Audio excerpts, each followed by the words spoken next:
સુરત શહેરના ડિંડોલી વિસ્તારની ઘટના. ઘરમાં એકલી રહેલી તરુણી સાથે પડોશી યુવાને દુષ્કર્મ કર્યું. તે સાથે પડોશી અન્ય યુવાનને અડપલા પણ કર્યા.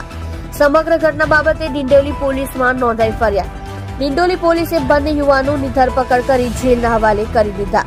તરુણીના માતા પિતા બહાર ગામ અને ભાઈ કામ અર્થે મુંબઈ ગયો હતો. તે દરમિયાન આચરવામાં આવ્યું હતું દુષ્કર્મ.